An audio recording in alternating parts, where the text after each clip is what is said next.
Objet numéro SCP-513, classe Euclide. Procédure de confinement spéciale.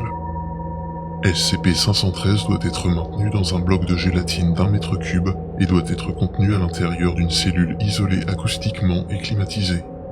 La gélatine doit être inspectée quotidiennement pour détecter toute dégradation ou perte d'intégrité. Une inspection d'urgence sera effectuée immédiatement après un séisme, une explosion ou une manifestation sonique de niveau 2 ou plus. Le personnel en charge de l'inspection est tenu de porter une protection auditive ainsi qu'un casque anti-bruit et ce, pendant toute la durée passée à l'intérieur de la cellule de SCP-513. Si le cube de gélatine présente le moindre signe de dégradation, comme des déchirures, entailles, fissures, marques de liquéfaction ou de fonte, SCP-513 doit être immédiatement déplacé et maintenu dans un cube de remplacement par une équipe de personnel de classe D rendue sourde par voie chirurgicale. Aucun autre membre du personnel ne doit pénétrer dans la cellule pendant cette procédure.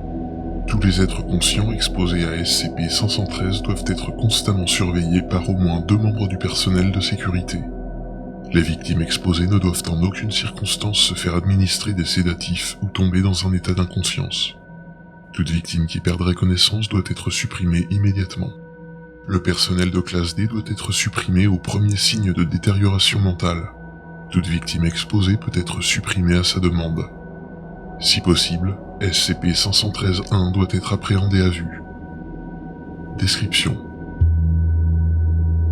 SCP-513 est une cloche rouillée ordinaire ne comportant aucune marque ou gravure sur sa surface en raison de l'étendue importante de la corrosion. Les tentatives de retirer la rouille chimiquement ou mécaniquement n'ont rencontré aucun succès. SCP-513 a été récupéré par l'agent au cours de la procédure de rétablissement de confinement MU sur le site. Le battant de SCP-513 était fermement maintenu en place par plusieurs bandes de ruban adhésif. Un unique morceau de papier a été trouvé à côté de SCP-513, voire l'addendum en fin de rapport. Le moindre son produit par SCP-513 provoque immédiatement une forte anxiété chez tous les êtres conscients qui l'entendent, quels que soient leurs antécédents psychologiques. Les victimes exposées ont rapporté avoir eu le sentiment d'être observées par une entité invisible et ont également présenté un rythme cardiaque et une tension artérielle élevée. Approximativement 1 heure après exposition, les victimes commencent à avoir des visions de SCP-513-1 lorsqu'elles ouvrent des portes, marchent devant des miroirs, tournent la tête ou effectuent n'importe quelle autre action ayant pour conséquence un changement soudain de la perception visuelle. Lorsqu'il est aperçu par une de ces victimes, SCP-513-1 cherche systématiquement à fuir hors de son champ de vision avant de disparaître complètement. L'interrogatoire des témoins indique que SCP-513-1 est invisible à ceux qui n'ont pas été exposés à SCP-513. Les visions de SCP-513-1 par les victimes se produisent toutes les 14 à 237 minutes. Ce sentiment d'être traqué cause inévitablement des troubles extrêmes du sommeil, car les victimes sont fréquemment dérangées par la présence de SCP-513-1 à proximité.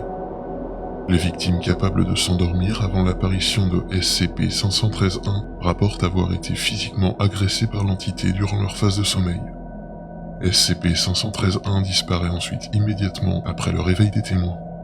Le manque de sommeil, ainsi que le stress psychologique causé par le comportement de SCP-513-1 provoquent invariablement des effets de paranoïa, d'agressivité, ainsi qu'une vigilance accrue et une dépression chez les victimes. Tous les tests, à l'exception d'un, se sont terminés par le suicide des sujets. Les descriptions de l'apparence de SCP-513-1 sont en majeure partie peu fiables. Les sujets des tests sont incapables de fournir un compte-rendu des visions en raison de leur épuisement, de leur santé mentale dégradée et des perturbations liées à leur vigilance accrue.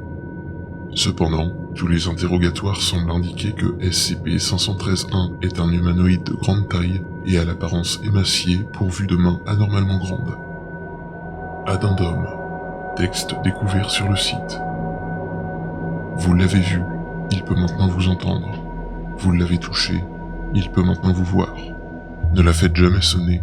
Si vous l'entendez, il peut vous toucher. Fin du rapport SCP-513.